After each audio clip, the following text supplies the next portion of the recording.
amplias, hablar un poco de generalidades de diarrea así aguda y crónica, y con eso dar el paso a unas generalidades de enfermedad inflamatoria intestinal. Con respecto a diarrea aguda, ustedes sabrán que se define por un aumento del número, frecuencia y distribución de la consistencia de las deposiciones que sea menor a 14 días de duración. Algunas definiciones consideran que el paciente puede tener diarrea aguda también cuando tiene deposiciones líquidas en un periodo corto, ¿no? En 24 horas, ya podemos hablar de diarrea y no es necesario esperar a los 14 días. Puede acompañarse no solo de aumento de las deposiciones y disminución de la consistencia, sino también de náuseas, vómitos, fiebre, puede estar acompañado de dolor abdominal y puede aparecer o no sangre en penejo, que es la necesidad de tener deposiciones a repetición, y puede haber o no urgencia evacuatoria. Y es importante aclarar que si bien hasta 14 días nosotros consideramos diarrea aguda, la diarrea que se extiende más allá de los 14 días, pero que dura menos de un mes, que en un ratito vamos a ver que a partir del mes ya hablamos de diarrea crónica, pasa a llamarse una diarrea persistente. Y esa diarrea persistente va a motivar que nosotros ya pongamos una alerta al momento de estudiar a nuestros pacientes cuando la diarrea no se autolimita. Con respecto a la clasificación de la diarrea aguda, se divide en leve, moderado o severa. La leve, que no tiene cambios, no genera repercusión de la vida diaria del paciente. La moderada genera una repercusión del estado general, pero el paciente puede realizar actividades de la vida diaria con esfuerzo. Y en la severa, el paciente tiene deterioro de su estado general de forma aguda y no puede realizar actividades de la vida diaria. Y se va a dividir en otra subclasificación, que es acuosa o disentérica. Acuosa es una diarrea líquida, sin moco, pus ni sangre, y la diarrea disentérica, donde va a tener, se marca bien por la presencia de sangre en materia fecal y puede también haber mucosidad. Aclaro esto que, la mucosidad puede estar también en la diarrea aguda acuosa, si bien no es tan frecuente, más común en la disentérica. Con respecto a la etiología, podemos estar horas hablando de esto, y cada etiología puede ser una clase única, ¿no? Porque tenemos distintos gérmenes, pueden haber diarreas bacterianas, diarreas virales o diarreas parasitarias, ¿sí? Y cada uno de estos gérmenes va a tener sus particularidades, ¿sí? Pero bueno, excede nuestra charla de hoy, pero saber que puede ser multifactorial. Con respecto al interrogatorio, ¿sí? Vamos a ver a lo largo de toda la charla y para todas las patologías, no solo para gastro y para diarrea en particular, que el interrogatorio es fundamental y es una parte crucial del diagnóstico de cualquier patología. Vamos a preguntar antecedentes personales, epidemiología, si el paciente consume medicamentos, si tuvo viajes recientes, cuál es su medio, su vivienda, si tiene o no agua potable, cómo se alimenta, y vamos a preguntar las características de las deposiciones y si hay o no síntomas acompañantes. Mientras hacemos el interrogatorio, vamos a revisar a nuestro paciente y prestar especial atención a la tensión arterial, a la frecuencia cardíaca, si el paciente tiene o no fiebre. Vamos a evaluar el estado de piel y mucosas y con eso vamos a tener un signo indirecto de cómo está hidratado nuestro paciente. Vamos a hacer la semiología abdominal y rápidamente vamos a poder ver el estado general para ver si nuestro paciente ya tiene o no impacto por su cuadro clínico. Y con eso recuerden que hablábamos de que vamos a catalogar la diarrea leve, moderada o severa. Con respecto a los estudios complementarios, primero aclarar, estamos todavía en diarrea aguda, la que es menos de 14 días. No es necesario hacer de rutina estudios complementarios. Una diarrea leve a moderada que no tiene impacto en la condición de nuestro paciente no necesariamente tiene que ser estudiada. A los pacientes que decidimos estudiar, le vamos a pedir un directo de materia fecal, ¿sí? Aclaro, para pacientes con diarrea moderada a severa. En el directo de materia fecal vamos a poder ver si hay o no presencia de leucocitos y vamos a dividir en diarrea invasiva o no invasiva con un valor de corte de mayor o menor de 6 leucocitos por campo de gran aumento, ¿sí? Con respecto al coprocultivo, no es un estudio que nosotros pidamos de rutina, pero sí lo vamos a medir en la diarrea invasiva, que recién veíamos que es la diarrea que tiene reacción inflamatoria en el directo de materia fecal, en la diarrea disentérica, recordemos que es la diarrea que tiene presencia de sangre. A nosotros siempre como especialistas nos gusta aclarar que la diarrea disentérica, que es la que tiene presencia de sangre, ya sabemos que va a tener un directo de materia fecal inflamatorio, que eso es algo que nosotros discutimos siempre, y en realidad uno puede enviar directamente a coprocultivo sin la necesidad de pasar por el directo de materia fecal porque sabemos que va a ser inflamatorio. Si el paciente tiene fiebre, si tiene compromiso del estado general y tiene una diarrea severa, si tiene cualquier signo de toxicidad sistémica, en la diarrea del viajero y en la diarrea persistente, que recordemos que es la que se extiende más allá de los 14 días, pero menos de un mes de evolución. A esos pacientes puntualmente le vamos a pedir el cultivo de materia fecal. Y la toxina de Clostridium difficile, que no es una determinación que se pida de rutina, pero sí la vamos a pedir en pacientes que están hospitalizados. A partir de las 48 horas de hospitalización aumenta exponencialmente el riesgo de diarrea por Clostridium en pacientes que hayan sido previamente tratados con antibióticos, y siempre me parece importante remarcar que también es el estudio que hay que pedir en pacientes que tengan comorbilidades, pacientes que están inmunosuprimidos, que tienen patología concomitante, que hacen un tratamiento oncoespecífico, pacientes inmunocomprometidos por otras causas, no necesariamente oncológicas, y particularmente en un ratito vamos a ver en la enfermedad inflamatoria intestinal. Con respecto al manejo de la diarrea aguda, vamos a ver, como decíamos recién, el estado general del paciente y vamos a evaluar o no la necesidad de hospitalización. Vamos a implementar un plan de hidratación, no vamos a suspender nunca la alimentación, salvo que el paciente tenga vómitos persistentes y eso le impida hidratarse o alimentarse. Vamos a indicar algo que vemos mucho nosotros en internación o en guardia como especialistas, es que hay una sobreindicación de loperamida y automedicación, incluso no solo indicación médica, sino automedicación con loperamida. Y recordar que es un medicamento que nosotros nunca indicamos de rutina, nunca indicamos si sospechamos que nuestro paciente pueda estar complicado y nunca indicamos si el paciente tiene una diarrea invasiva, porque al frenar el tiempo de tránsito intestinal da riesgo de dilatación intestinal, de cuadros suboclusivos y en casos de diarrea grave de perforación colónica, ¿sí? O de desencadenar una colitis fulminante en caso de diarrea aguda infecciosa. Entonces no hay que usar la loperamida de rutina. En una diarrea acuosa, leve, que no tiene ninguna repercusión en nuestro paciente del estado general y tiene el abdomen asintomático y demás, estamos avalados a utilizarla. Lo mismo en la crema de bismuto, si bien no tiene el riesgo de complicación de la loperamida, es una droga que no usamos de rutina, salvo en casos especiales.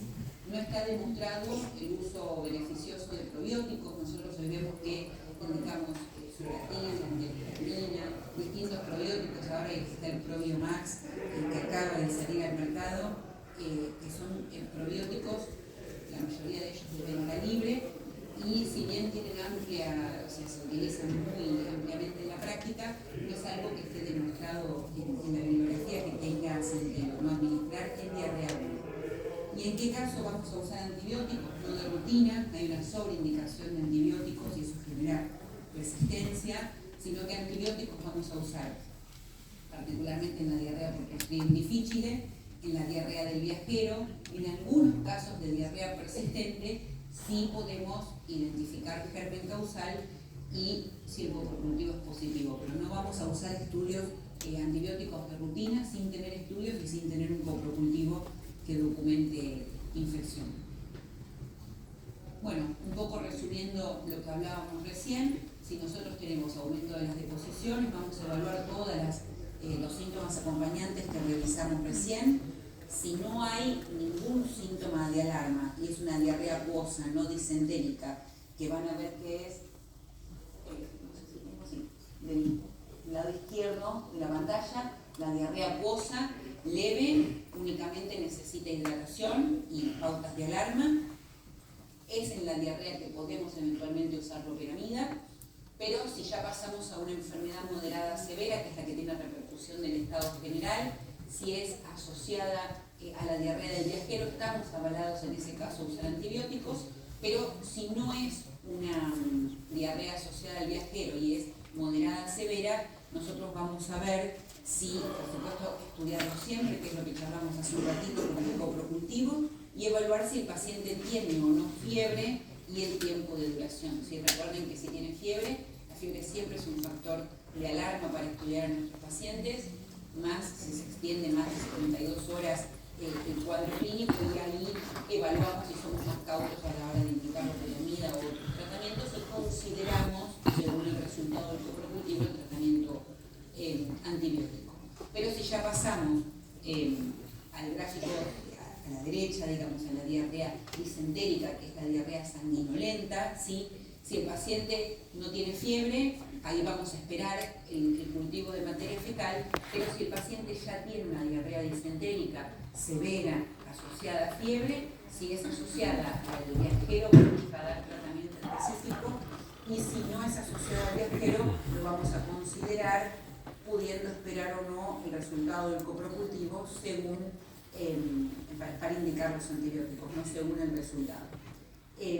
Recordemos que hasta el 50% de los coprocultivos en diarrea aguda pueden venir negativos. Entonces, cuando uno dice considerar el tratamiento antibiótico, es porque en algunos casos puntuales, ante la severidad del paciente, estamos avalados a iniciar un tratamiento empírico sin esperar el resultado del cultivo, ¿no? Eso es algo que está en continua discusión. Lo que sí es importante es no sobreindicar o sobreutilizar el tratamiento antibiótico. Dejo la bibliografía, después queda cargada la clase, la diarrea aguda, y pasamos a diarrea crónica, donde recuerden que ya vimos diarrea aguda, la que es menos de 14 días, diarrea persistente, 14 a 30 días. Más de 4 semanas, si el paciente persiste con síntomas, aumento de la frecuencia o disminución de la consistencia de las deposiciones, vamos a hablar de diarrea crónica, y acá sí tiene que haber, para hablar de diarrea crónica, un concepto que es el volumen de materia fecal, que tiene que ser más de 200 gramos en 24 horas, ¿sí? Por más de un mes, idealmente que esté demostrado, ¿no? El aumento de, o sea, el volumen de materia fecal para hablar de diarrea crónica. Con respecto a la diarrea crónica, y acá se abre otro capítulo, vamos a diferenciar si es diarrea funcional o diarrea orgánica. Funcional es la diarrea, el famoso, por llamarlo de alguna forma, colon irritable, si bien no es la única causa, vamos a ver en un ratito, que tiene un inicio progresivo y gradual, que tiene una duración prolongada, por lo general el paciente refiere síntomas crónicos de más de 6 meses, que puede ser intermitente o cíclico, el paciente tiene temporadas que está bien, temporadas de síntomas, y eso se va intercalando. Suele ser diurna o prandial, los pacientes refieren aumento del reflejo gastropólico, o sea, comen y tienen las deposiciones. No suelen tener impacto del estado general, y fíjense un detalle no menor, que el volumen de materia fecal es menos de 200 gramos por día, y eso habla de que no estamos ante una diarrea orgánica, ¿no? No tiene repercusión en el estado general, no tiene sangre en la materia fecal, tiene, como les aclaraba hace un rato, moco. Por eso nosotros, para hablar de gravedad, siempre ponemos la sangre, porque el moco puede no ser un indicador de gravedad y ser un indicador de patología funcional. El dolor abdominal suele ser intermitente, más que nada perievacuatorio, y no genera repercusión en el estado general, y el paciente tiene sensación de que tiene una evacuación incompleta con necesidad de tener reiteradas deposiciones en el día. En cambio, la diarrea orgánica, ¿qué nos hace sospechar? Que sea de inicio repentino, de corta duración, que sea diurna, nocturna, que tenga impacto, que tenga repercusión del estado general del paciente, que podamos demostrar por volumen de materia fecal que hay más de 200 gramos al día, puede haber anemia, anemia baja, sangre en la materia fecal, dolor abdominal, y en el ratito vamos a ver, cuando desarrollemos más puntualmente en la circulación gastrointestinal, que el bucoitenesmo suele ser un factor muy predictor, ¿no? de diarrea orgánica. Digo particularmente de enfermedad inflamatoria porque ahora vamos a ver en unos minutos que no es la única causa, ¿sí? no es la única causa de diarrea orgánica con sangre. Con respecto a la diarrea crónica, se divide en tres grandes grupos: la diarrea acuosa, la diarrea esteatorreica o grasa, o también llamada la diarrea malabsortiva, y la diarrea sanguinolenta. Hay tres grandes causas de diarrea crónica acuosa, que son la diarrea osmótica, la diarrea secretora y la diarrea motora. Para la diarrea esteatorreica, que es la que tiene la presencia de grasa en materia fecal, va a haber dos grandes grupos, que es la malabsortiva y la que se produce por mal digestión, y la diarrea sanguinolenta o exudativa. Con respecto a la diarrea acuosa, acabamos de ver tres grandes grupos. La diarrea osmótica es la diarrea que se produce porque hay un exceso de soluto en la luz, o sea, hay un exceso de un efecto osmótico. Entonces es una diarrea que suele ceder si yo pongo al paciente en ayuno. No hay estímulo en la luz, no hay secreción de agua y por lo tanto frena la diarrea. Es una prueba diarreica. Puede haber intolerancia a la lactosa, déficit de desacaridasas, y hay un punto súper importante, por eso siempre hago hincapié en el interrogatorio, porque nosotros, bueno, en el consultorio vemos casos de diarrea crónica, pero sobre todo pacientes en internación, en el hospital, bueno, nosotros estamos en el UDA-ONDO, que es el hospital de gastro de especialidad.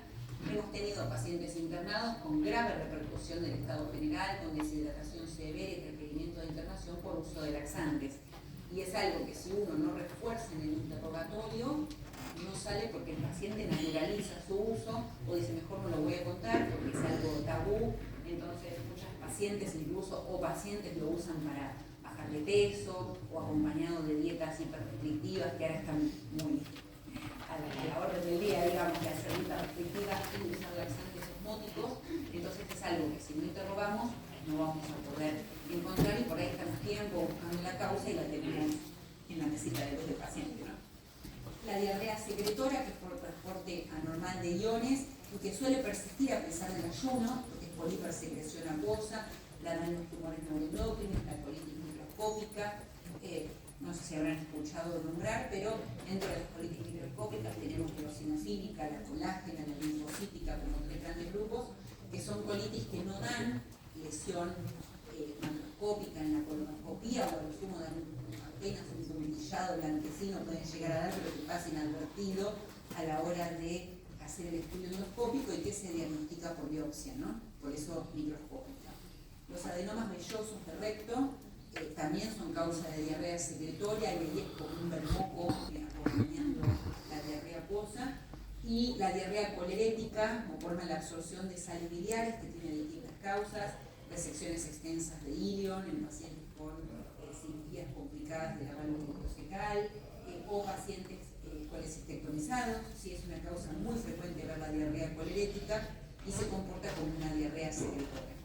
Vuelvo al interrogatorio. Pacientes que han tenido una disectomía complicada, el paciente naturaliza, cuando pasan los años, dice no tengo nada, en el interrogatorio, y uno dice sospecho una diarrea colerética o malabsortiva de sales biliares, y al interrogatorio dirigido, cuando uno focaliza en los antecedentes, dice sí, bueno, cuando era chico, joven, me sacaron el apéndice, tuve una cirugía complicada en ese momento, me tuvieron que reoperar, resecar el hilo, y ahí en el interrogatorio rápidamente aparece la posibilidad de que el paciente tenga una diarrea colerética, ¿no? Y la diarrea motora, que puede ser por aumento o por disminución de la peristalsis y que eso genere sobrecrecimiento bacteriano, que es motora, no se modifica tampoco con el ayuno, y pueden ser diarreas por vagotomía, diarreas motoras inducidas también por tumores neuroendocrinos, pacientes con hipertiroidismo, pacientes diabéticos o pacientes con sobrecrecimiento bacteriano, ¿sí?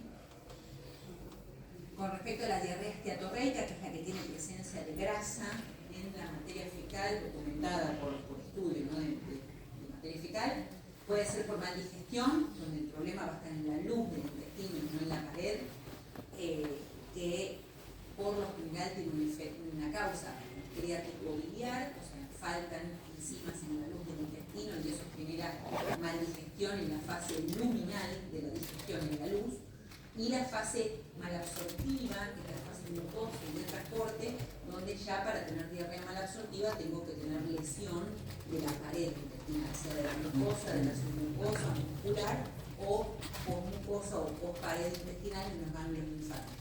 Si no tengo alterada la mucosa en la fase de transporte, no voy a tener nunca una diarrea mal absorbida, ¿sí? Con respecto a la maldigestión, volvemos al déficit de sales biliares, al SIBO, a la insuficiencia pancreática. Fíjense que distintas patologías entran en distintas clasificaciones, ¿no? Por eso es tan importante ir pensando y uniendo todos los diagnósticos diferenciales. Y en la malabsortiva hay una larga lista, entre ellas de las más importantes o conocidas, la enfermedad celíaca, sí, que va a dar lesión duodenal, pero también puede tener lesión parcheada a lo largo de todo el tubo digestivo. Como charlábamos hace un ratito, resecciones intestinales amplias, la giardia, el HIV, que da una lesión de enteropatía civil, la enfermedad celíaca con atrofia no celíaca, es otro diagnóstico importante, las enteropatías autoinmunes. Entra la enfermedad inflamatoria, particularmente Crohn. Recuerden que la colitis ulcerosa, y lo vemos en unos minutos, no afecta el intestino delgado, pero sí la enfermedad de Crohn. Y otra enfermedad que nosotros como especialistas vemos habitualmente, que es la inmunodeficiencia cardíaca, ¿sí? Que da también una enfermedad símil, para pensarlo fácil, símil, enfermedad celíaca, pero con sus propias condiciones. Yo siempre digo que de toda esta lista que nosotros vamos leyendo, cuando me toca venir a la academia a dar esta clase, siempre digo lo mismo, que cada una de estos ítems podríamos tener no solo una clase, sino varias clases, ¿no? Porque cada patología que estamos viendo es inmensa. Entonces, bueno, pensarlo siempre como una cosa, ¿no?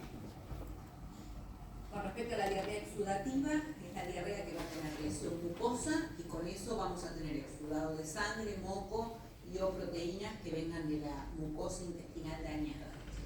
Con respecto a la exudativa, va a ser particularmente del colon, ¿sí? Va a tener exposiciones frecuentes, de escasa cantidad, con moco, con pus, con sangre. Por lo general tienen dolor en el bajo vientre, en el hipogastrio, pujo, tenesmo, puede haber o no fiebre. Es una diarrea que no cede con el ayuno, que en el examen de laboratorio vamos a encontrar por lo general anemia, hipoliminemia, vamos a encontrar reactantes de fase aguda elevados, y en un ratito vamos a hablar de la calprotectina, una proteína que está dentro del citoplasma del neutrófilo, y como hay reacción inflamatoria y lesión de la pared del colon, aumenta su valor en materia fecal y nos orienta rápidamente al diagnóstico, ¿no? Cuando está aumentado. Fíjense, como decía antes, la única causa no es la enfermedad inflamatoria intestinal. También vemos estos síntomas en el cáncer de colon, en la colitis isquémica, en la colitis actínica, que es la colitis por radiación, sobre todo en pacientes, en hombres que hacen radioterapia por cáncer de próstata, y mujeres que hacen rayos por cáncer de cuello útero, lo vemos muchísimo. La tuberculosis puede dar colitis inflamatoria, algunas colitis infecciosas, y la colitis por Clostridium difficile.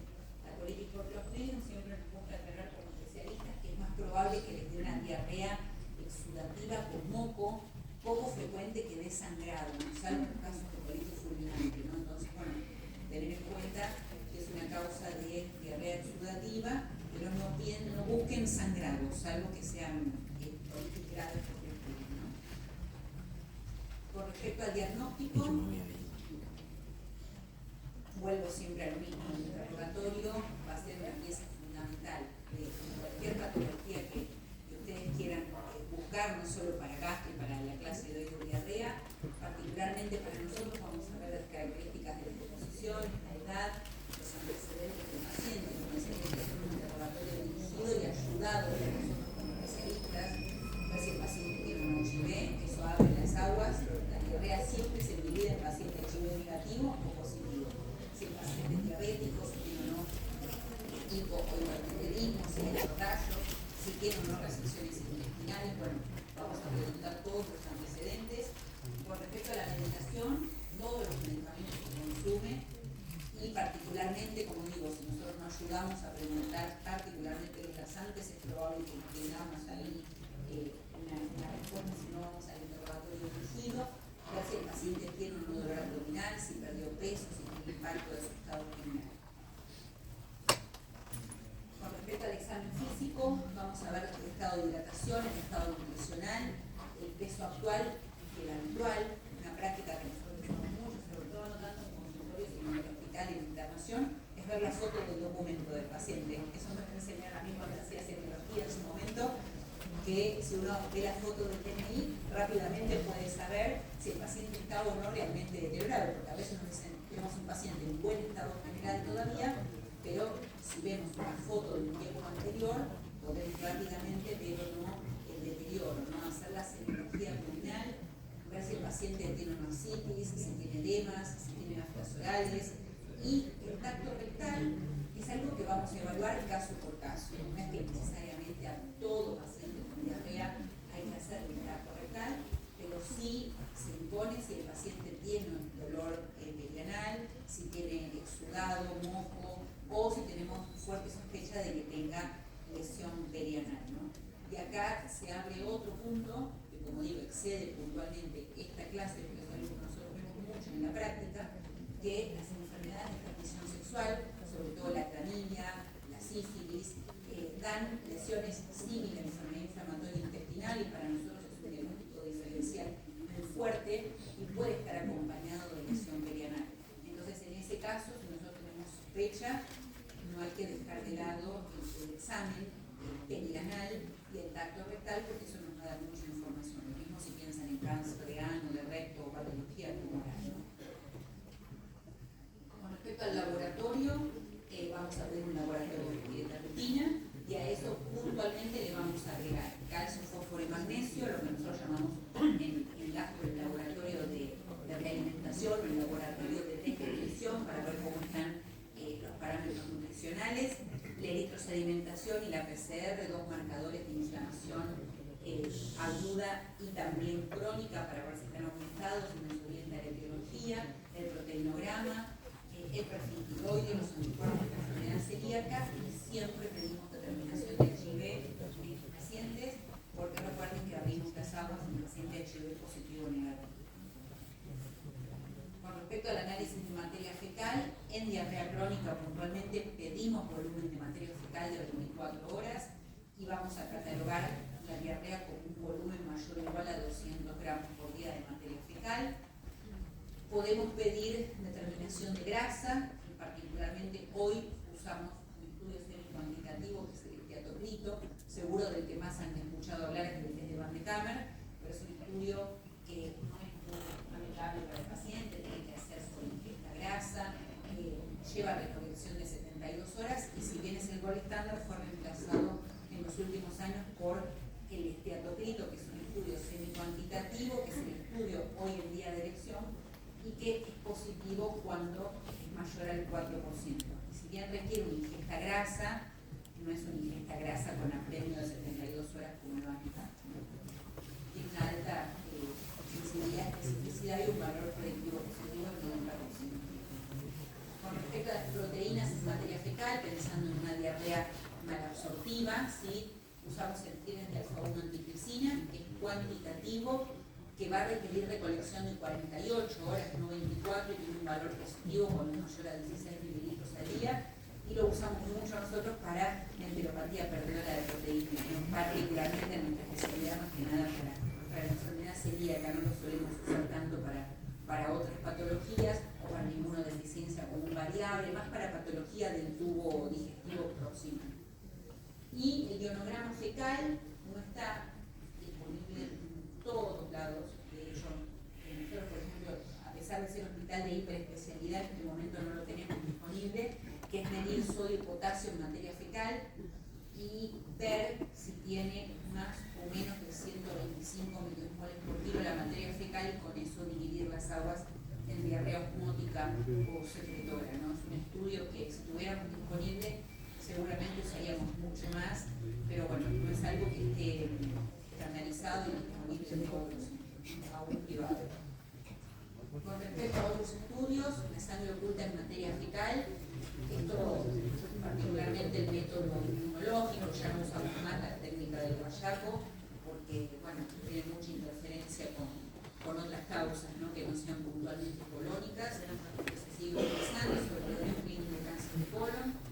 Podemos evaluar o no hacer el examen parasitológico fresco y seriado, el cognitivo, la toxina, la calprotectina, que veíamos hace un ratito que es un lutein, que es una proteína, como les explicaba, explicaba que está en el citoplasma del neutrófilo y que cuando hay inflamación colónica, el neutrófilo se expulsa a la luz del intestino, se rompe y expulsa la proteína que es resistente a la degradación de la materia fecal y es muy estable, que tiene un valor normal menor a 50 y que cuando está aumentada nos hace pensar que hay lesión mucosa y eso nos ayuda a dividir a qué pacientes que pedimos una colonoscopía y poder cuidar recursos, ¿no? Y la elastasa, que es útil sobre todo para insuficiencia pancreática y que tiene un valor de corte menor a 200 miligramos por gramo de materia fecal, pero bueno, vuelvo a decir lo mismo, seguramente no en todos los centros donde ustedes estén trabajando van a tener todos estos valores. Nosotros incluso como centros de hiperespecialidad no siempre lo tenemos disponibles, entonces vuelvo a lo mismo, tenemos que trabajar con la unión de todos los estudios que fuimos conversando, no nos tenemos que centrar solo en un valor o en una determinación. ¿Sí? Con respecto a los estudios endoscópicos, tanto en endoscopía alta como en endoscopía baja, no la vamos a pedir de rutina en todos los pacientes, si aquellos que tengan sospecha de lesión orgánica o que tengan afectación del laboratorio, ¿no? Que tengan anemia, que elevados, anticuerpos de enfermedad celíaca positivos, que yo sospecho una diarrea orgánica o en aquellos pacientes que no pueda descartar que sean funcionales. Entonces, recuerden que la patología funcional es de descarte y no una patología que yo confirme por estudios, ¿no? Recuerden en la colonoscopía, que es algo muy habitual, cuando los pacientes estudian por diarrea crónica, no encuentran patología mucosa, no hay cáncer, no hay enfermedad inflamatoria, no hay úlceras, y olvidan las biopsias escalonadas, ¿no? Entonces recuerden siempre pedirlas en diarrea crónica, por lo que hablábamos de la colitis microscópica. Y en endoscopía alta, útil para tomar biopsia, ¿no? Del bulbo y segunda porción duodenal. Y si es fuerte la sospecha de diarrea malabsortiva de causa alta, de todo lo que hablamos de las causas de atrofia, tanto celíaca como no celíaca, también tomar biopsias también como cosa normal, ¿no? Porque hay patología que puede estar presente sin todavía tener lesión en endoscopía. No está estandarizado el uso de videocápsula y de enteroscopía, pero lo vamos a evaluar caso por caso, sobre todo si pensamos en linfangiectasias, en lesiones de intestino delgado, en enteropatía por AIMES, patología que no se diagnostica por endoscopía alta o baja, evaluar la necesidad de hacer la videocápsula y o eventualmente una enteroscopía más que nada para toma de biopsia dirigida, pero no de rutina. Y el test del aire expirado, ahora escucharán que todos los días, el test del aire expirado para sobrecrecimiento bacteriano, que es el tema muy actual, que nosotros como especialistas no lo pedimos de rutina. Hoy los pacientes llegan con diarrea o con distensión abdominal o con dolor o con borborismos y se sientan en el consultorio a pedirnos así explícitamente: vengo a hacerme el test de SIBO, ¿no? Nos dicen en el consultorio. Y recordemos que no es un estudio que nosotros como especialistas pidamos de rutina, sí en casos seleccionados o cuando ya hemos descartado otras patologías y con un alto pretest, ¿no? O sea, tiene que haber síntomas que justifiquen el pedido del estudio. Lo mismo que la intolerancia a la lactosa, ¿no? Entonces, nada, me parece que es algo interesante porque muchas veces hay cuadros, hablamos particularmente de diarrea crónica, hay cuadros que se pierde el diagnóstico a tiempo porque se interpretan a los pacientes como sobrecrecimiento bacteriano, incluso es un estudio operador dependiente el test de aire expirado. Y hay mucho estudio mal informado, hay mucho sobre y subdiagnóstico de esta patología y no siempre es la única causa de diarrea, no puede estar acompañando el sobrecrecimiento bacteriano a otras condiciones que empezan el tiempo de tránsito, como la pseudoobstrucción intestinal, la enfermedad celíaca, pacientes con insuficiencia pancreática. Entonces, tenerlo siempre en cuenta, pero no tomarlo como única causa de diarrea crónica. Con respecto a las imágenes, la placa, la ecografía, la enterotomografía o resonancia, el tránsito de intestino delgado, la endoscopía, van a ser caso por caso, ¿no? Y pensando en cada una de las patologías que fuimos charlando hasta recién, no lo vamos a pedir de rutina, sino cuando ya tenemos fuerte sospecha de tal o cual patología. Por ejemplo, la endoscopía si sospechamos lesiones de páncreas, el tránsito para evaluar la glucosa del intestino delgado, lo mismo que el enterotomo y el enteroreso, La eco abdominal es un estudio que no pedimos de rutina, pero nos sirve si sospechamos que haya lesión orgánica, un estado metatásico, un vaso aumentado de tamaño pensando en linfoma. Y la radiografía simple de abdomen nos sigue dando muchísima información, si hay pérdida de áureas, si hay engrosamiento de la pared, si hay, ahora vemos en un ratito, inflamatorias, el sun-printing, que son las impresiones digitales por úlceras profundas del colon. Bueno, nos va a dar mucha información, ¿no? Con respecto a un resumen, antes de pasar a un vistazo de enfermedad inflamatoria, vamos a pedir en diarrea crónica el examen de materia fecal, el laboratorio de rutina, que ya lo repasamos, y vamos a dividir las aguas acá, así como hacíamos en la diarrea aguda, en disentérica y no disentérica. Acá la vamos a dividir en esteatorreica o no esteatorreica. Si la diarrea tiene esteatorrea, vamos a ver si se acompaña o no de un clean anti-alfa-1 antitripsina elevado. Recuerden que la esteatorrea es grasa y la grasa viene de la luz, o sea, de un proceso de maldigestión. Entonces, si yo tengo una diarrea esteatorreica, o una diarrea grasa, sin pérdida de proteínas, con un clearance negativo, voy a pensar que la causa está en la luz. Y ahí voy a orientar. Fíjense cómo usamos los estudios diagnósticos. Le voy a pedir un TAE para ver si es un SIBO, le voy a pedir una elastasa para ver si es pancreático, voy a hacer estudios por imágenes para ver si hay o no patología, o voy a dar prueba terapéutica, ¿sí? O con pancreatina, o prueba terapéutica con antibióticos, ¿sí?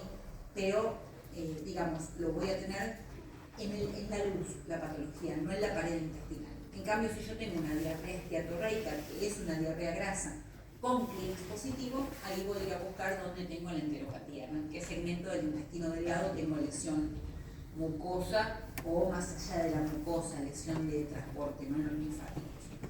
En cambio, si no hay grasa en la materia fecal, o sea, el esteatoclito es negativo, pero tengo el clearance positivo, yo voy a ir a buscar lesión distal, lo que hablábamos recién, lesión más allá del Graves y más cercano a la válvula ileocecal, que haya lesión en el ilio, ya sea por linfomas, por adenocarcinoma, por tuberculosis, no voy a ir a buscar lesión proximal.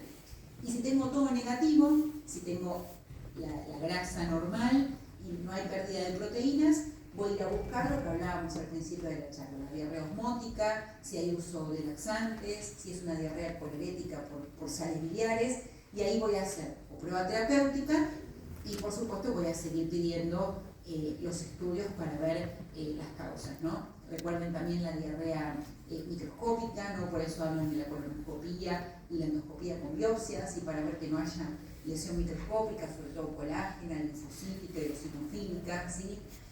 Y en casos, digamos, muy extremos, nosotros no lo hacemos nunca, pero cuando ven que dice la parotomía es por si uno va a buscar muchas veces las linfangiectasias, sobre todo, digamos, uno suele verlas en la mucosa como un puntillado blanquecino que tiene lesión endoscópica, pero si hay muy fuerte sospecha de que el problema esté más allá de la luz y ya esté en la serosa, digamos, excepcionalmente uno puede ir a una laparoscopía exploradora para tomar biopsia, pero es, como digo, excepción.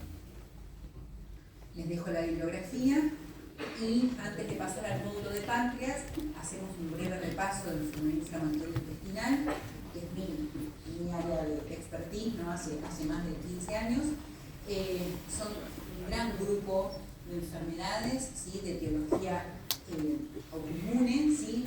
Pero se sabe que es todavía la causa pura, cuando dice desconocida es porque no se sabe bien completo su origen, pero sí se sabe que para existir tiene que tener una respuesta inmune desmesurada y tiene que haber una condición genética. O sea, un paciente que no tiene exacerbada la respuesta inmune y que no tiene los genes que lo predispongan, no van a poder desarrollar enfermedad inflamatoria intestinal.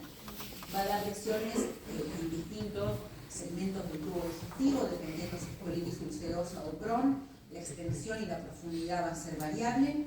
Son enfermedades crónicas, esto es importantísimo, una vez que llegan no se van, no son enfermedades como solemos escuchar nosotros por estrés o porque fue posinfecciosa, o sea, es una condición genética autoinmune crónica que no cura, ¿sí? Y que tiene una evolución de periodos de actividad y periodos de remisión. Esos periodos de remisión pueden ser espontáneos y eso de moral, el diagnóstico se habla, nosotros vamos muy a la par del resto del mundo, se habla de que hay un retraso diagnóstico entre 6 meses y hasta 5 años en el diagnóstico de enfermedad inflamatoria, justamente porque los pacientes hacen brote y revisión espontánea, cuando no evolucionan a la gravedad, entonces eso muchas veces confunde el diagnóstico y tenemos que estar ahí muy atentos para no perdernos ninguna oportunidad, ¿no? Como vemos en un ratito. La epidemiología está cambiando y va en aumento, o sea, la incidencia y la prevalencia. Cuando uno ve la escala de izquierda a derecha, que luego de 1980 hay como un boom exponencial de la incidencia y la prevalencia, es porque cada vez nos vamos industrializando más, ¿no? Para explicarlo fácil. A mayor industrialización, mayor riesgo de que los pacientes genéticamente predispuestos gatillen y desarrollen la enfermedad inflamatoria intestinal. Esto se sabe que está en continuo aumento y en todo el mundo. Fíjense que tiene una incidencia de 10 a 20 casos por 100.000 por año. Es una patología muy frecuente en la población judía. Hombres y mujeres están afectados por igual. Hay determinados trabajos que hablan de cierta predilección, hombre-mujer, si uno busca Crohn o colitis ulcerosa. Nosotros, como hiperespecialistas, no vemos diferencias en la práctica entre hombres y mujeres. No pasa lo mismo con otras patologías autoinmunes, que por lo general son más frecuentes en las mujeres que en los hombres. Puede aparecer a cualquier edad, pero las dos comparten tanto la CU como el Crohn, que son más comunes en adultos jóvenes. Fíjense que entre los 15 y los 30 años tienen mayor prevalencia. Y lo que se ve, y esto se ve cada vez más, no solo acá en la Argentina, sino en el resto del mundo, que siempre estuvo descrito un segundo pico de incidencia hacia los 60 años, y lo que estamos viendo, no solo acá, como digo, es mundial, que hay una mayor prevalencia en pacientes añosos, cercanos a los 75, 80 años, cuando yo hace 15 años empecé la especialidad. Ver un paciente de 80 años con enfermedad inflamatoria, me acuerdo mi mentora, la doctora Samuel y la doctora Goncalves, me decían: es imposible que este paciente tenga una colitis ulcerosa, un Crohn, tiene 80, tiene úlceras en el colon, pensemos que no es una TBC, una colitis isquémica, una colitis actínica, preguntarle si no superó, si no recibió algún tratamiento específico. Y no, eran pacientes que empezábamos a ver que tenían el debut de enfermedad inflamatoria en la adultez, digamos, ya tardía, en la vejez, y hoy ya es algo que está estipulado, ya los tratamientos, incluso hay guías que nos dicen qué tratamientos usar en pacientes añosos con comorbilidades, ¿no? Vamos a hacer diagnóstico con historia clínica, con endoscopía, con los estudios por imágenes, y vamos a confirmar, vamos a orientar la biopsia. Y también, como hablábamos del aumento de la prevalencia por la industrialización, así como vemos cada vez más casos, particularmente de enfermedad inflamatoria intestinal, vemos cada vez más Crohn, o sea, hay un aumento de la prevalencia del Crohn por sobre la colitis ulcerosa. Algo que me gusta aclarar siempre, cada vez que tengo la oportunidad de dar charlas, es que la Argentina va en contra del mundo, o del resto del mundo, porque, como vamos a ver en un ratito, la enfermedad de Crohn, y ustedes seguramente lo habrán escuchado nombrar, la localización más frecuente es la válvula ileocecal, que es una patología que hace diagnóstico diferencial con los linfomas, con la tuberculosis, y que va a enfermar la válvula ileocecal.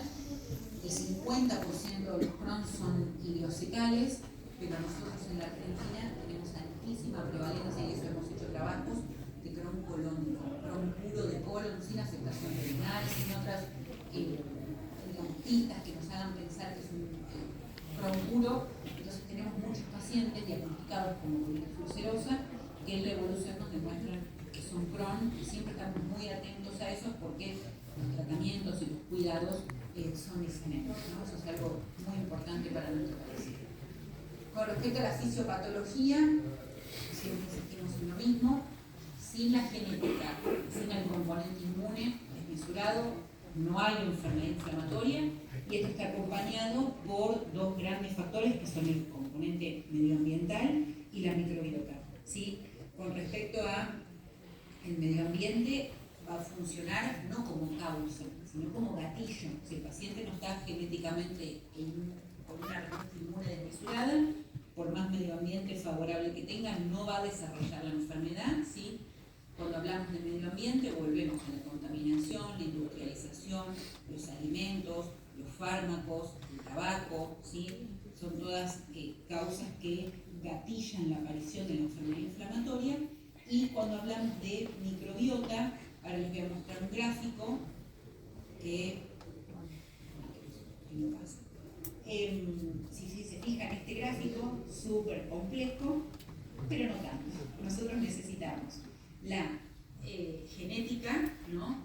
Necesitamos el factor ambiental y necesitamos disbiosis. Esto que estoy marcando en arriba es la luz del intestino, ¿no? Esa disbiosis con el mecanismo medioambiental y el componente genético que predispone genera un medio ambiente propicio, aumenta la permeabilidad intestinal. Fíjense cómo muestra cómo las uniones estrechas del intestino están dañadas, tiene que haber un aumento de permeabilidad intestinal. Ese aumento de la permeabilidad deja pasar la reacción inflamatoria a traspasa la lámina propia y gatilla, fíjense, la respuesta, gatilla toda la respuesta inmune desmesurada. Y si ustedes ven rápidamente, porque excede la charla de hoy, pero si ustedes ven, hay hiperexpresión de interleuquinas, de anti-TNF, de JAK, de reclutamiento de linfocitos, de eosinófilos, intervienen en los mecanismos TH1, TH2, los mecanismos regulatorios de inflamación, y todos estos targets son los que vamos a tener como objetivo cuando tratemos con la famosa terapia biológica, ¿no? O sea, los tratamientos biológicos que nosotros utilizamos van directo, o tienen como blanco estos mecanismos, ¿no? Por eso es tan importante conocer la fisiopatología de la enfermedad y ver dónde van a actuar los medicamentos que nosotros vemos. Con respecto a los grupos, hay tres grandes grupos: la colitis ulcerosa, la enfermedad de Crohn y la colitis inclasificable. La colitis inclasificable es una colitis que es menos del 10% de los casos, donde no cumple el paciente, sobre todo hablamos de colon, ¿no? Porque si ya hay lesión del hígado, ya sabemos que es Crohn, pero particularmente para colon, son pacientes que no cumplen los criterios completos para colitis ulcerosa o para Crohn, pero sí cumplen criterios para enfermedad inflamatoria intestinal.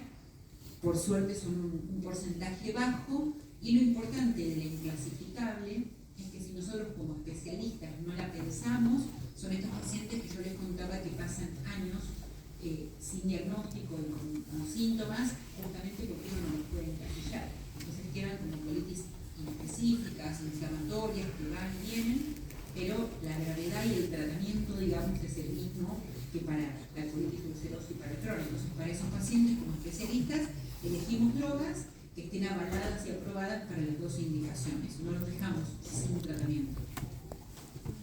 Con respecto a la colitis ulcerosa, es inflamatoria, es predominantemente mucosa, pero inicia en la submucosa, es limitada al colon, nosotros no vamos a tener afectación del resto del tubo digestivo, y tiene afectación siempre del recto, y va a ser ascendente, continua y simétrica, o sea, va a afectar desde el margen anal hacia el proximal, ¿sí? De forma continua. Diferente a la enfermedad de Crohn, que puede estar en cualquier tramo del tubo digestivo, de la boca al ano. Fíjense que el comportamiento es diferente, no es inflamatorio, es mucoso, es transmural, es granulomatoso, es cicatrizante, también inicia en la submucosa, es discontinuo y es asimétrico. ¿Por qué es tan importante esto? Porque las complicaciones que nosotros vamos a esperar de la enfermedad, si uno entiende que el compromiso es transmural, o sea, que afecta toda la pared del intestino, nos va a ser mucho más sencillo pensar en las complicaciones, los abscesos intraabdominales, las fístulas enteroentéricas, enterocutáneas, el compromiso perianal, porque es una enfermedad penetrante que compromete todas las capas del tubo digestivo, no es solo un mucoso inflamatorio como la colitis ulcerosa, ¿sí?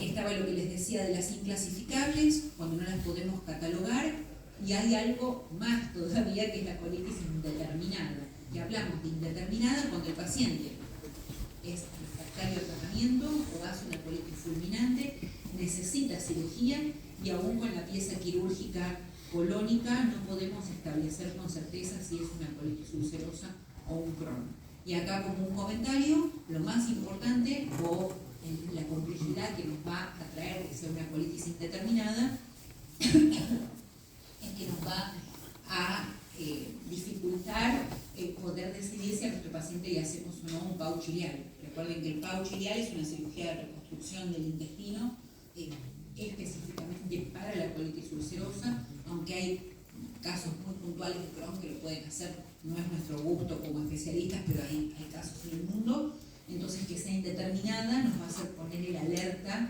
sobre cómo nosotros vamos a reconstruir a nuestro paciente o si lo vamos a dejar con una otomía definitiva, ¿no? Con respecto a la clasificación, nosotros nos manejamos en el mundo para tener todos el mismo idioma, como decimos nosotros, que la clasificación real es una clasificación fenotípica que divide la enfermedad inflamatoria según la extensión y según el comportamiento, ¿no? Y esto hace que todos manejemos el mismo idioma. Para la colitis ulcerosa lo vamos a dividir en proctitis, que es para la afectación del recto, en colitis izquierda, que es la que va hasta el ángulo esplénico, y extensa, que es la que va más allá del ángulo esplénico, ¿sí? Fíjense, a la izquierda la proctitis, la izquierda y la pancolitis, sabiendo que la localización más frecuente en el mundo es la proctitis, ¿no?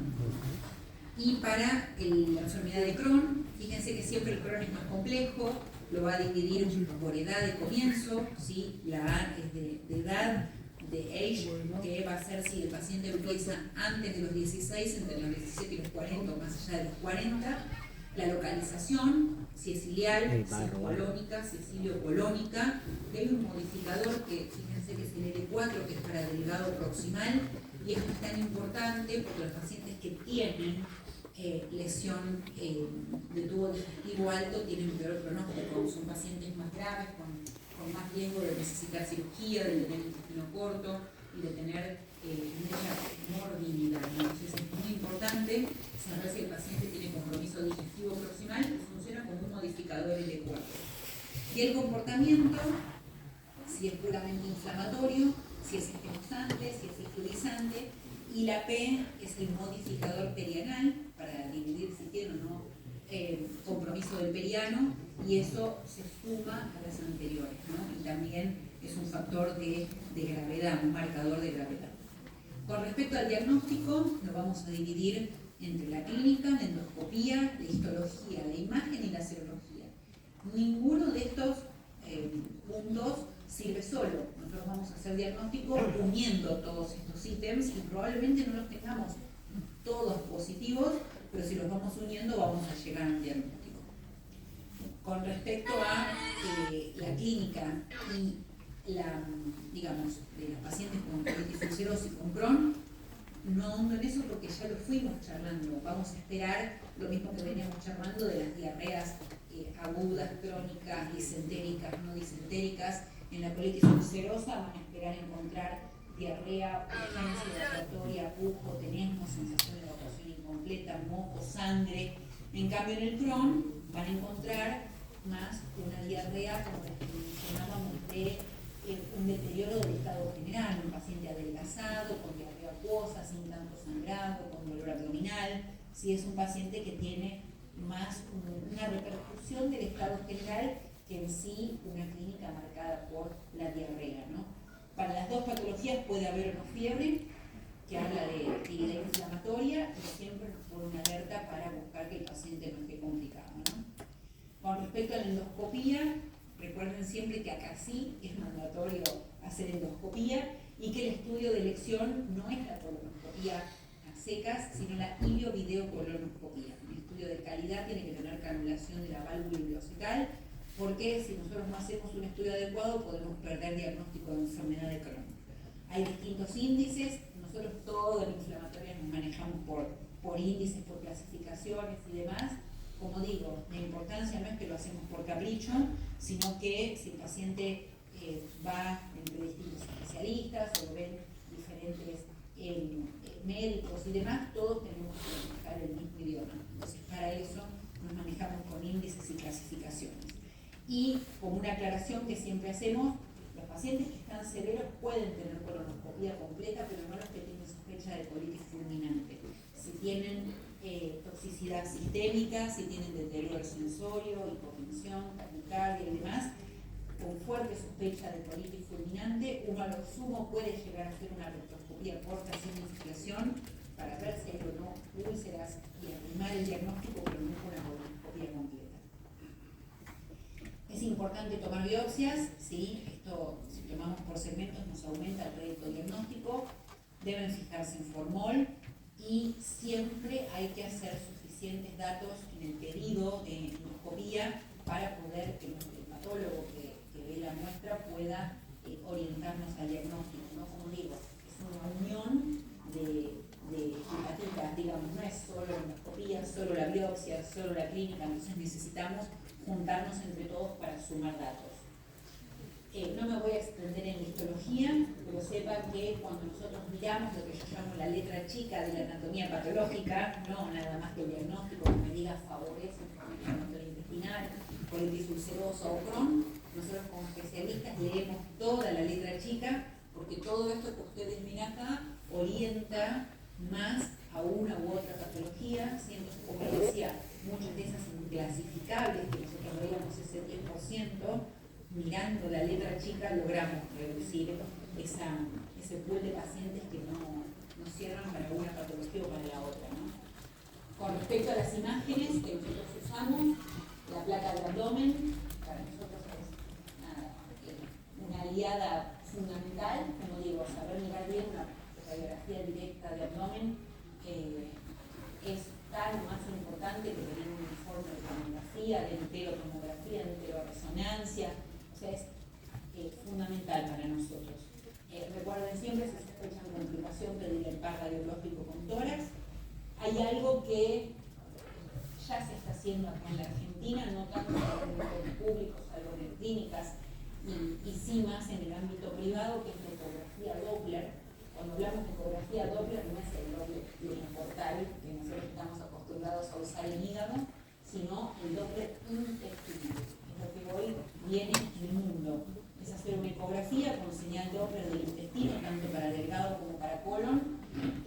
No lleva preparación, el paciente no necesita tomar la preparación con laxante, no tiene que tomar el manitol como en el enterotomo y el enteroreso, es solo con ayuno. Y un estudio de manos entrenadas nos permite tener información, ¿no?, de la clasificación de la pared, si hay unas complicaciones, producciones intraabdominales, estenosis y demás. La videocápsula y la enteroscopía, lo mismo que tratábamos hace un ratito, misma rutina, lo vamos a pedir solo en casos seleccionados donde haya afectación del intestino delgado, y la enteroscopía más que nada se puede tomar biopsia porque es la ayuda diagnóstica del modelo de unas imágenes de enterotomografía y de enteroresonancia, donde pueden ver el engrosamiento de la pared, la incurgitación de los vasos, que se llama el signo del pelvis. Fíjense que esto es un intestino normal, fíjense cómo cambia la estructura con pérdida de las aulas, engrosamiento de la pared y infiltración. Y lo mismo podemos ver en la enteroresonancia.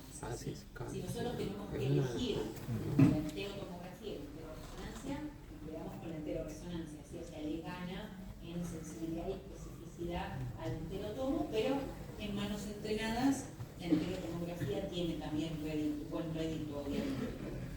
Y lo que les contaba recién, fíjense cómo correlaciona muy bien con el estudio del enterotomo y del enteroreso el Doppler intestinal, ¿no? Fíjense cómo se ven las imágenes en manos entrenadas, muy similar a lo que vemos en la tomografía y en la resonancia, teniendo en cuenta que el paciente no usa contraste, no usa yodo, no usa gadolinio, no toma manitol, o sea, tiene muchísima ganancia en preparación, en seguridad, y en manos entrenadas correlaciona muy bien con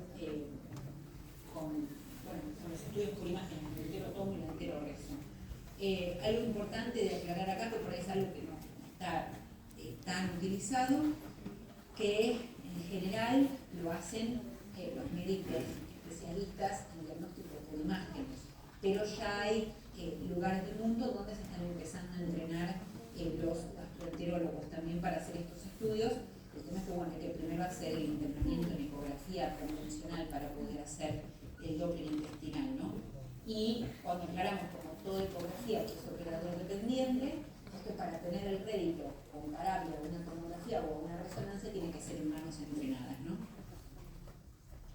Con respecto a la cápsula y la enteroscopía, la vamos a reservar cuando haya duda diagnóstica, sospecha de compromiso de delgado, donde no tenemos acceso por endoscopía y por colonoscopía, y lo mismo, la enteroscopía simple o doble balón, la vamos a guardar únicamente para casos terapéuticos o que necesiten biopsia dirigida por duda diagnóstica, ¿no? Ya repasamos la TIC y la PCR como marcadores en el laboratorio de inflamación, y habrán escuchado nombrar ya desde el pregrado el ASCA y el ANCA, los famosos marcadores en sangre de enfermedad inflamatoria intestinal. Saber que no los usamos nosotros ya más hace años de rutina. No es que decimos para que sea CU o Crohn tienes que tener ANCA, la CU hasta el Crohn, sino que muchas veces lo usamos en estas inclasificables o en algunas indeterminadas, y cuando están aumentados se habla de que pueden tener un valor pronóstico, pero no correlaciona con la práctica diaria, ¿no? De la calprotectina ya hablamos.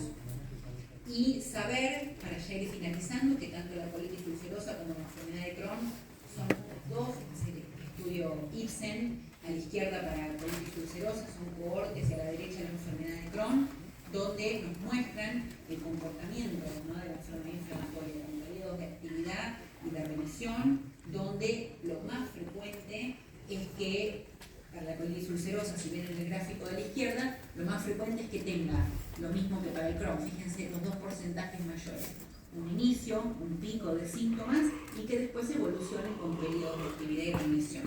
Y menos frecuente, que es el 1% para la colitis ulcerosa y el 10% para la enfermedad de Crohn, que empiecen como enfermedades indolentes y que en el curso de la enfermedad se agraven y hagan la enfermedad complicada, ¿no? Con respecto a la colitis ulcerosa, ¿por qué está entre sí una pregunta si es una enfermedad o no progresiva? Porque hace años se hablaba de que no, que la colitis ulcerosa era una enfermedad más indolente que el Crohn, que no era progresiva, que no generaba daño estructural porque es mucosa y submucosa y no es transmural, pero se sabe que si nosotros no tratamos a tiempo, la extensión de la enfermedad altera la motilidad, va generando lo que se llama un colon en caño de plomo, que es un colon que pierde las agujas, que pierde la estructura normal de la pared. La actividad inflamatoria persistente predispone a que ese terreno proinflamatorio sin cicatrización mucosa tenga mayor riesgo de displasia y de cáncer de colon, sobre todo después de 8 o 10 años de progresión de la enfermedad, y aumenta exponencialmente el riesgo de que el paciente vaya a una cirugía. Está en decir una pregunta porque años atrás se decía, bueno, le hago una colectomía, le hago un pouch y el paciente está curado. Eso hoy se sabe que no es así, que el pouch ideal es una cirugía de reconstrucción del tránsito para la enfermedad inflamatoria, y también lo van a escuchar nombrar para la poliposis adenomatosa familiar, pero no es una cirugía curativa, porque la gran mayoría de los pacientes con pouch evolucionan a la pouchitis aguda, después a la pouchitis crónica, y otros pacientes evolucionan a lo que se llama el Crohn del pouch. Entonces se sabe que no es una cirugía curativa, y hoy nosotros trabajamos para evitar que el paciente llegue a operarse. Y de la enfermedad de Crohn siempre supimos que era una enfermedad progresiva, o sea, está confirmado, porque si nosotros no tratamos de forma temprana, es la regla que empiece como una enfermedad inflamatoria y evoluciona a la estenosis o a la enfermedad fistulizante, o que de entrada debute como una enfermedad complicada. Tiene alto requerimiento de cirugía, los pacientes una vez que se operan tienen alta necesidad de recirugía, y eso los pone en riesgo, como hablábamos antes, de intestino corto, de morbimortalidad, y como digo, hoy por hoy nuestro lema es evitar para los pacientes la cirugía. Por eso nuestro objetivo como especialistas es inducir y mantener la remisión de la enfermedad, ¿sí? Mantener a los pacientes, como me gusta decirles a mí, como si no tuvieran nada. No es que se curan, nosotros los dejamos en remisión, como si la enfermedad no estuviera. Y para eso tenemos una ventana de oportunidad, que es un tratamiento temprano, antes de que se establezca la complicación, tanto para la colitis como para el Crohn. Y vamos a tener alternativas terapéuticas, ¿no? Como sabrán, mesalazina, corticoides, inmunosupresores, terapia biológica, sabiendo que hay dos formas de usar todas estas terapias. Una que es el STEPAP, que es un tratamiento progresivo, donde nosotros empezamos de menos a más, ponemos la mesalazina, ponemos corticoides, evolucionan a la corticodependencia o refractariedad, ponemos la terapia biológica y vamos escalando las terapias según la respuesta. Y lo que hoy se propone en el mundo, que es la estrategia top-down, es que empecemos con la artillería gruesa, como le llamamos nosotros, o sea, con tratamientos agresivos de inicio, cuando hablamos de tratamiento agresivo con terapia biológica, o si el paciente debuta con un Crohn complicado, con cirugía de inicio y poner rápidamente tratamiento de prevención de la recaída, indicando fármacos del inicio, como digo, para evitar la complicación y no correr de atrás, ¿no? O sea, no trabajar cuando la complicación ya está establecida, sino para prevenir. Entonces, para terminar, hemos repasado diarrea aguda y crónica. Es importantísimo diferenciarlas, pensarlas, como yo digo siempre, del interrogatorio. Si nosotros lo hacemos bien, tenemos ganado un 90% del estudio, porque vamos a saber qué estudios pedir y cómo interpretarlos. Si nosotros no sabemos, no pensamos o no sabemos cómo pensar nuestros pacientes con diarrea, nos va a costar mucho más llegar a un diagnóstico adecuado. Y esto lo hacemos pensando siempre en los diagnósticos diferenciales.